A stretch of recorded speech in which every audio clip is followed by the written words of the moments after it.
और मैं चाहता हूं जो आप चाहे वो आपको मिले, इसलिए मेरी चर्चा वित्त मंत्री के साथ हो रही है और वित्त मंत्री भी आपके पक्ष में है और मैं आपको बताता हूं आपका काम अच्छा काम होगा और जल्दी से जल्दी होगा। नमस्कार साथियों, स्वागत है आपका EPS 95 मिनिमम पेंशन बढ़ोतरी के एक और वीडियो में। साथियों, जैसा कि हम सभी को पता है, कमांडर अशोक रावत जी लगातार दक्षिण भारत का दौरा कर रहे हैं।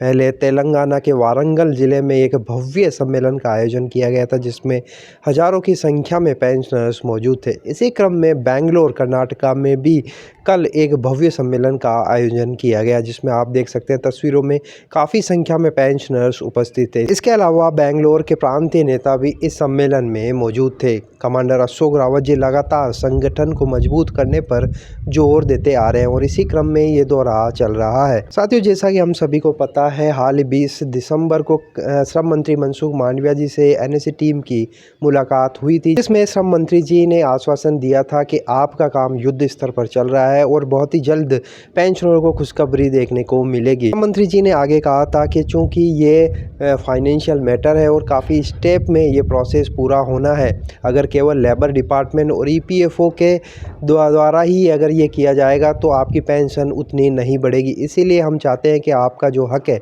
जो आपकी मांग है 7,500 प्लस DA, वो आपको मिले। इसीलिए हम वित्त मंत्रालय से भी परामर्श ले रहे हैं और उनसे भी सपोर्ट ले रहे हैं ताकि आपकी जो मांग है 7,500 प्लस DA वो पूरी की जा सके।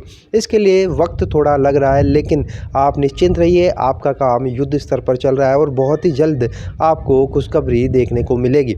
साथियों, कमांडर अशोक रावत जी और NSE टीम ने इसी कारण से दिसंबर में आंदोलन होने वाला था उसको स्थगित कर दिया था, क्योंकि श्रम मंत्री मनसुख मांडविया जी ने आगे होकर NSE टीम से गुजारिश की थी कि आप ये आंदोलन रद्द कर दीजिए, बहुत ही जल्द आपको खुशखबरी देखने को मिलेगी। तो साथियों, इसीलिए कमांडर अशोक रावत जी ने ये जो आंदोलन दिल्ली का था वह रद्द कर दिया था, लेकिन संगठन को मजबूत करने और बैकअप प्लान तैयार करने के तहत वे लगातार दक्षिण भारत का दौरा कर रहे हैं, संगठन को मजबूत कर रहे हैं।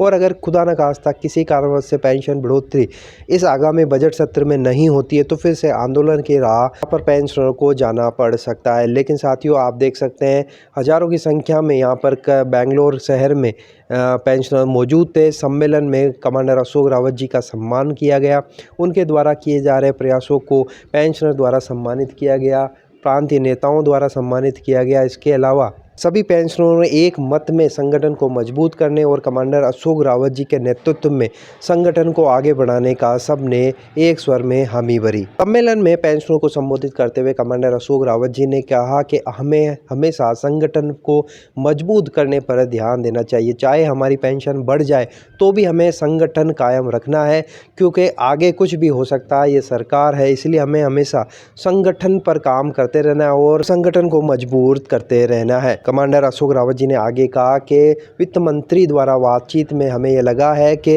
आगामी 2 से 3 महीने में पेंशन बढ़ोतरी हो सकती है। तब तक के लिए हमें धैर्य धारण करना होगा, क्योंकि श्रम मंत्री जी ने आगे होकर हमें ये सब कुछ कहा है। तो साथियों, हमें अब 2 से 3 महीनों तक का इंतज़ार करना होगा पेंशन बढ़ोतरी को लेकर और बहुत ही जल्द पेंशनरों को ये खुशखबरी देखने को मिल सकती है।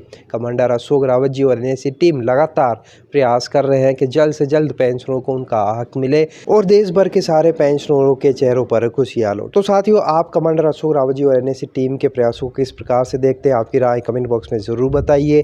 NSE टीम का समर्थन करने के लिए आप कमेंट बॉक्स में आपकी राय ज़रूर लिख सकते हैं। वीडियो अगर आपको अच्छा लगा तो लाइक शेयर ज़रूर करिए। इसी तरह की इन्फॉर्मेशन प्राप्त करने के लिए आप चैनल को सब्सक्राइब ज़रूर कर लीजिए। तो फिर मिलते हैं, तब तक के लिए अपना ख्याल रखिए।